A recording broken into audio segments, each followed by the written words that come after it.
There's a girl, but I let her get away. It's all my fault, cause pride got in the way. And I'd be lying if I said I was okay about that girl, the one I let get away. I keep saying no, this can't be the way it was supposed to be. I keep saying no, there's gotta be a way to get you close to me. Now I know you gotta speak up if you want somebody. Can't let them get away, oh no. You don't wanna end up sorry, the way that I'm feeling every day. No, no, no, no, there's no hope for the broken heart. No, no, no, no, there's no hope for the broken. There's a girl, but I let her get away. It's my fault, cause I said I needed space. Watch this video. Can you believe the character in it is completely replaced by AI? The operation is very simple. Just upload the original video and a reference image, click run, and you can achieve this kind of motion transfer effect. Originally, I wanted to use the newly released closed source model 1.2.7 for this test, but it kept failing to generate. After finally queuing for a day and a night, it generated a 5-second video. 2,000 years later. Not only did it have a huge watermark, but the result was just total crap. In a fit of rage, I switched back to the open source 1.2.2 Animate.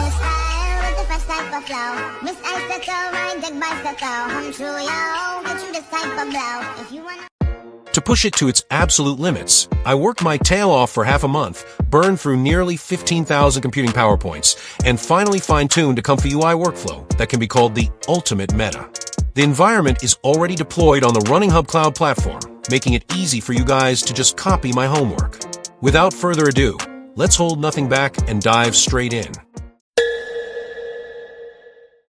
If you want your motion transfer to not fail, the reference image is the primary productive force. Core principle: put the replacement character into the original scene, keeping the lighting and framing consistent. Exclusive trick: I usually use the Banana 2 model to first generate a 3-view drawing of the target character. This way, no matter how the video angle turns, the features remain accurate. Combine the extracted frame with the 3-view drawing and use natural language to precisely describe it. Change the man in image 1 to the woman in image 2, keeping the pose and size consistent. Pitfall avoidance: the dimensions and framing of the reference image must be exactly the same as the original video. Otherwise, once the model starts making things up, the visual will definitely crash. The nodes highlighted in red in the workflow are the core control areas. Frame rate: I strongly recommend locking it at 24 frames. Too low and it stutters. Too high and it wastes computing power and also loses motion blur. Resolution: only adjust for landscape or portrait. If you are using an RTX 4090 or a graphics card of that tier, I recommend running a 720p test first. For even higher-end GPUs, then go for 1080p. Processing duration: I recommend not exceeding 15 seconds. Beware of running out of VRAM. Pose control: choose one from VidPose, SD Pose, or DW Pose. For everyday use, just pick the first one. Full image/local toggle: if you want to keep the original video background, make sure to enable local replacement. You can clearly see that with local reference, the smoke from the mouth can be preserved, and areas outside the character have no changes at all. A mature workflow must be automated enough. Automatic landscape/portrait detection: the node will automatically recognize the aspect ratio of your reference image. No need to manually calculate the ratio anymore. This automatic landscape/portrait detection uses a judgment node. If the reference image is with height, it's 16:9. If with height, it's 9:16. Similarly, you can also modify it to the corresponding ratio yourself if needed.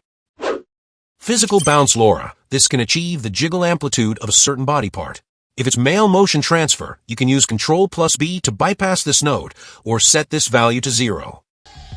If it's female motion transfer, you can set an appropriate value based on your needs to achieve a realistic physical reaction. On a side note, AI as a tool is neither right nor wrong natively. The key is how people use it. Smart frame interpolation. Video is like a rapidly flipping flipbook. If you flip through 24 images in a second, the picture looks like it's moving. But different videos have different flipping speeds, some fast, some slow. The purpose of frame interpolation calculation is to standardize these speeds. If the visual isn't smooth enough, it inserts a few frames. If there are too many, it removes a few, making the motion look smoother and more natural. This group of nodes serves the purpose of frame interpolation. For a detailed introduction, you can check out Xiangongyun's video tutorial on frame rate and editing. I replaced this string of nodes with a mathematical expression. The function is exactly the same. SAM2 mass transfer. This is the main event. This group of nodes references Kijai's workflow. It can automatically mask out the character into a black block and then paste it back into the original video after replacement. Whatever you do, don't just use Ctrl+M to mute the node. That will lead to severe color shifting. The correct way is to simultaneously disconnect the connections for BG images and mask. I have already made this into a one-click toggle for you all. Actually, for motion transfer, both LTX 2.3 and Scale can achieve it. But after multiple rounds of testing, in the case of single-person motion transfer, one Animate's image quality and overall effect are the best. Just look directly at the effect comparison. Scale's motion transfer pose is relatively accurate, but it suffers from color shifting issues. LTX 2.3 not only has color shifting, but also suffers from stiff expressions and distorted limbs. Not highly recommended.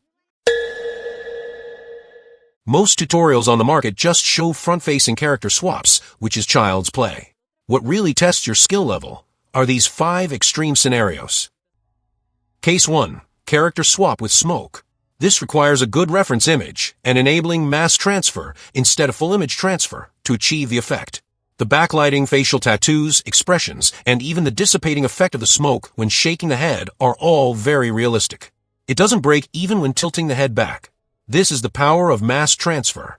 Case 2. No person in the first frame. If there is no one in the opening first frame of the original video, the pose detection will absolutely go crazy. The workaround idea: reverse the original video for processing to ensure a character enters in the first frame, then reverse it back after generation. Perfectly solved. Case 3. Character turning around. When a character turns around, even AI has no way to guess who it is. When encountering a turnaround, you must enable first frame and keyframe referencing and simultaneously feed the front and back details to the model. Only then will the details in the generated video be more accurate. Case 4. Excessive body size difference. If the original video has loose clothing and your reference image has tight clothing, the model won't be able to fill the blank areas, resulting in paranormal-looking glitches. Solution: put a jacket on your reference character too, to ensure the silhouette areas are close. The turnaround moment will match perfectly. Case 5. Partial limb replacement. If the shot only shows a pair of legs and you still want to keep the splashed water, the AI pose recognition will just go on strike. This is when you rely on a dimensionality reduction strike. Go into your editing software and manually keyframe the mask frame by frame. After exporting the video, upload it together with the original video and reference image. This preserves the realistic water splashes while swapping to the desired legs. To be honest, after this half-month of fine-tuning, the results from this free, open-source model are already more powerful than many paid, closed-source models out there. As for the God-tier workflow in this video, same old rule, I'm sharing it for free.